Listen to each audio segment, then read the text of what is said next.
1980 کی بات ہے، یوں سمجھیں 40 سال پہلے کی بات ہے۔ ایک برطانیہ کا عیسائی تھا، اس نے کتاب لکھی اور کتاب کا عنوان تھا a ranking of the most influential personalities in history, کہ تاریخ میں جو بڑی مؤثر شخصیات گزری ہیں ان 100 شخصیتوں کی اس نے لسٹ پیش کی۔ اس نے حضرت موسیٰ علیہ السلام کا تذکرہ بھی کیا، عیسیٰ علیہ السلام کا بھی کیا، بڑے بڑے جرنیلوں کا، سائنسدانوں کا، شیکسپیئر کا، آئنسٹائن کا، سب کا تذکرہ کیا۔ ہمیں بھی شوق ہوا کہ ہم پر کتاب پڑھیں۔ اللہ کی شان دیکھیں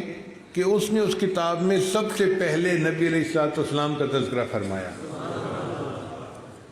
اور اس کتاب میں وہ لکھتا ہے کہ مائی چوائس آف محمد صلی اللہ علیہ وسلم، کہ میں نے جو محمد صلی اللہ علیہ وسلم کو نمبر 1 پہ چوز کیا ہے کہ ان کا تذکرہ کروں، will surprise some of the readers, یہ کچھ لوگوں کو حیران کر دے گی بات کہ میں نے کیوں ان کو چنا پہلے نمبر پر۔ پھر وہ فرماتا ہے اس کی ریزن ہے کہ دنیا میں بڑے جرنیل آئے، بڑے سائنسدان آئے، بڑے بڑے سیاستدان آئے، بادشاہ آئے، اور انہوں نے دنیا میں اپنی طاقت کا لوہا بنوایا،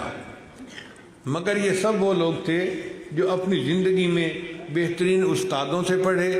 بہترین سکولوں میں، کالجوں میں اور یونیورسٹیوں میں پڑھ کر بڑے ہوئے، اور پھر انہوں نے دنیا سے اپنی علمیت کا لوہا منوایا۔